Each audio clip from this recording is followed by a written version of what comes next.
কিছুদিন পরে পরে মানুষ গোসল করতে গেলে হঠাৎ নিচে চলে যায়, তারপরে লাশ হয়ে বাইসে ওঠে। আর এর কি হয়েছে কোনো হদিশ পাওয়া যায় না। একজন না একজন মরবি, প্রতি বছর একজন না একজন মরবি। তো জমিদার আমলায় পুকুর আমরা শুনছি যে আমাদের এলাকা তো আমরা শুনছি এটা যখন জমিদাররা ছিল এটা নদীর সাথে এক জাত আছে, এটা শুকানো যায় না, এটা শেষা যায় না। বন্ধুরা, আমার পেছনে এই যে সাইনবোর্ডটি দেখতে পাচ্ছেন, এখানে লেখা রয়েছে আমার পেছনে যে পুকুরটি রয়েছে এটি জমিদার বাড়ির পুকুর।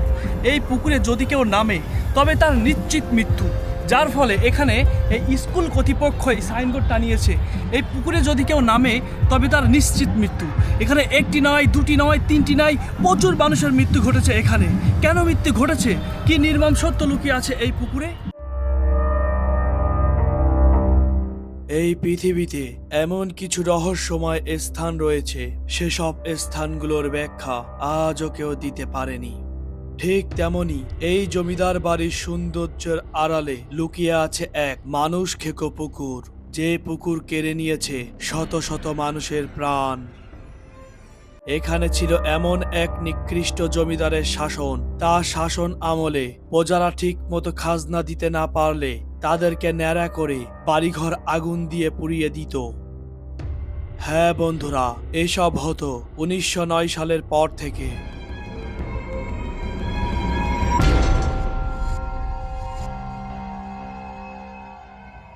হাসিবুজ্জামান অফিসিয়াল ব্লগে আপনাদের স্বাগতম।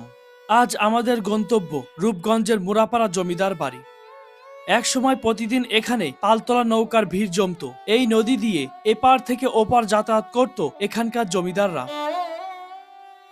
শীতলক্ষ্যার মোহনায় রূপগঞ্জ থানার অধীনে খুব পরিচিত একটি স্থান মুরাপাড়া জমিদার বাড়ি, যা বর্তমান মুরাপাড়া ডিগ্রি কলেজ হিসেবে প্রতিষ্ঠিত হয়েছে।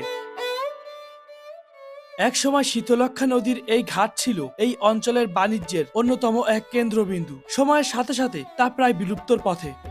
হয়তো নদীমুখী হওয়ার কারণেই জমিদাররা এখানে তাদের জমিদারি স্থাপন করেছিলেন। বন্ধুরা, আমি শেখ হাসিব এই মুহূর্তে দাঁড়িয়ে আছি রূপগঞ্জের মুরাপাড়া জমিদার বাড়িতে।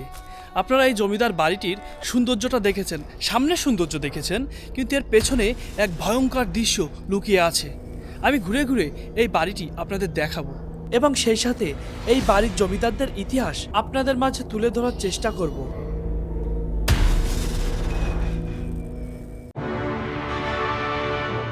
এই জমিদার বাড়িটি নির্মাণ করেন বাবু রামরতন ব্যানার্জি, যিনি এই অঞ্চলের মুরাপাড়া জমিদারির প্রতিষ্ঠাতা ছিলেন। এরপর ভিন্ন ভিন্ন বংশধর কর্তৃক এই প্রাসাদটি সংস্কার করা হয়। 1889 খ্রিস্টাব্দে জমিদার প্রতাপচন্দ্র এই ভবনের পেছনের অংশ সম্প্রসারণ করেন এবং পরিবার নিয়ে এখানে বসবাস শুরু করেন। তার পুত্র বিজয়চন্দ্র 1899 খ্রিস্টাব্দে প্রাসাদের সামনের অংশে একটি ভবন নির্মাণ করেন, সেই সাথে দুটি পুকুরও খনন করেন। কিন্তু কখনো কেউ কল্পনা করতে পারেনি এই বাড়ির সামনের যে পুকুরটি খনন করা হয়েছে, যা একসময় এই অঞ্চলের মানুষের কাল হয়ে দাঁড়াবে।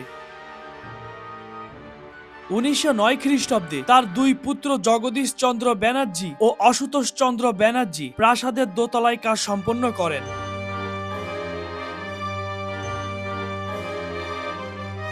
দ্বিতল বিশিষ্ট এই জমিদার বাড়ির ভবনটিতে মোট 95টিরও অধিক কক্ষ রয়েছে। পুরো জমিদার বাড়িতে রয়েছে বেশ কিছু নাচঘর, আস্তাবল, মন্দির, ভান্ডার ও কাচারি ঘর।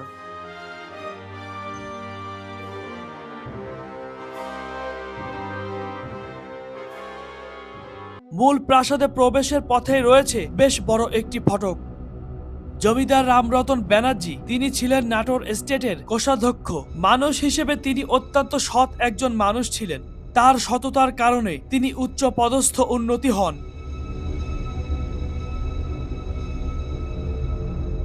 প্রচলিত আছে রামরতন ব্যানার্জি শুধু এই বাড়ির ভিত্তি ও কাঠামো তৈরি করেছিলেন, অর্থাৎ পুরো ভবন নির্মাণের পূর্বে তিনি মৃত্যুবরণ করেন।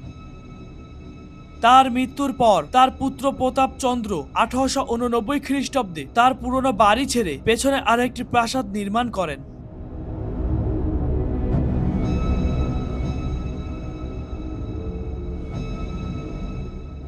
বন্ধুরা, শত শত বছরের পুরনো একটি ভবন, এই ভবনে যে কত ইতিহাস লুকিয়ে আছে, কত জানা না অজানা ইতিহাস লুকিয়ে আছে তা আমরা কেউ জানি না। কত মানুষের শ্রম, কত মানুষের স্বপ্ন ছিল এখানে। আর এত সুন্দর সুন্দর বাড়ি ছেড়ে নিশ্চয়ই কেউ যেতে চায়নি। এত সুন্দর প্রাসাদ কি কষ্ট করেই না নির্মাণ করেছিল সেই সময় জমিদাররা। এই যে দেখুন, এখানের এক একটা ভবনে এক একটা ইতিহাস হয়ে আছে। এই যে আমার পেছনে যে ভবনগুলো দেখছেন, এই যে এখানে কিন্তু সবগুলো দরজা ছিল, পেছনের সাইডে দরজা ছিল। এই দরজাগুলো কিন্তু পরবর্তীতে হয়তোবা কেউ এখানে মানে বন্ধ করে দিয়েছে। জগদীশচন্দ্র বসু অত্যন্ত জনপ্রিয় একজন লোক ছিলেন। তিনি 2 বার দিল্লি কাউন্সিলর হিসেবে নির্বাচিত হন। জগদীশচন্দ্রের শাসন আমলে তিনি প্রজাদের জন্য অনেক কিছু তৈরি করেছিলেন। অন্যদিকে তিনি সেই প্রজাদের প্রতি ছিলেন অনেক কঠোর। প্রজারা ঠিকমতো খাজনা দিতে না পারলে তাদেরকে ন্যাড়া করে এবং অনেক সময় তাদের ঘরবাড়ি আগুন দিয়ে পুড়িয়ে দিত। বন্ধুরা, এই যে একটি ধ্বংস স্তূপ, এই ধ্বংস স্তূপ যে কোনো সময় আমার মাথার উপরে ভেঙে পড়তে পারে। এই যে আমার মাথার উপরে দেখুন কি একটা অবস্থা। এই যে ইটগুলো এক একটা যেন এক একটার সাথে বেঁধে আছে, একটু নাড়া লাগলেই এগুলো আমার মাথার উপরে ভেঙে পড়তে পারে। যে কোনো সময় একটি দুর্ঘটনা ঘটতে পারে। এই যে আমার পেছনে দেখুন, এই সব ধ্বংস স্তূপগুলো এখনো টিকে আছে। এক সময় এই বাড়িতে ছিল না দাসদাসীর অভাব, সব সময় এখানে লোকজনের আনাগোনা থাকতো। কিন্তু আজ সময়ের ব্যবধানে সেই বাড়িগুলোই পরিত্যক্ত এক ভুতুড়ে বাড়িতে রূপান্তরিত হয়েছে।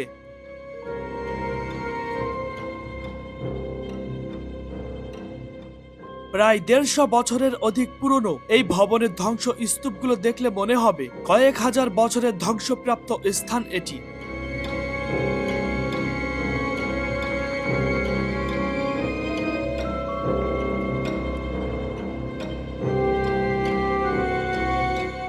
বন্ধুরা, এখানে রয়েছে একটি টয়লেট।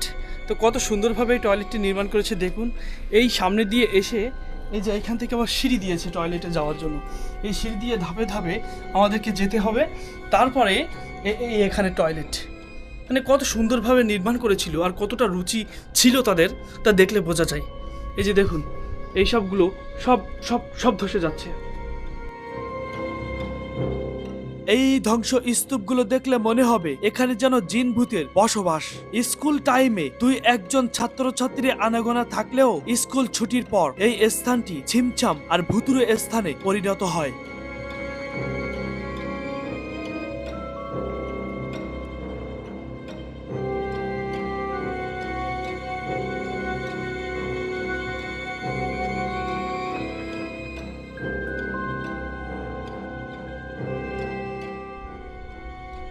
এই যে দেখুন বন্ধুরা, এই যে বাড়িটি দেখুন কি একটা অবস্থা। দেখুন সব ধসে গিয়েছে। এগুলা যে কোনো সময় এগুলা ভেঙে যাবে বন্ধুরা। এই যে দেখুন, 1947-এর দেশভাগের পর এদেশে দাঙ্গা ও লুণ্ঠনের হাত থেকে বাঁচতে জগদীশচন্দ্র তার পরিবার নিয়ে এই দেশ ছেড়ে চলে যান কলকাতায়।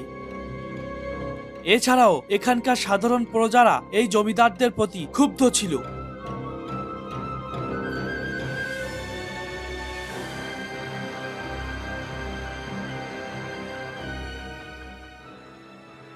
কত ধন সম্পত্তির মালিক ছিল তারা বন্ধুরা। এই অঞ্চল সব কিছু তাদের অধীনে ছিল।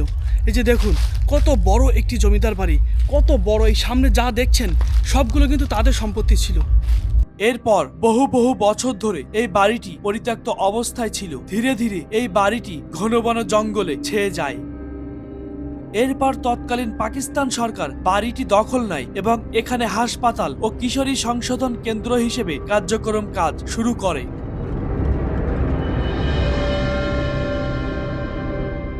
এই বাড়ির সামনে এখানে রয়েছে 2টি মন্দির। এই মন্দিরগুলোতে হতো পুজো। বর্তমান এগুলো সব পরিত্যক্ত, কিন্তু এর অবকাঠামো এখনো মুগ্ধ করবে যে কারো। প্রায় 150 বছরের ইতিহাস যেন নীরবে কথা বলে এখানে।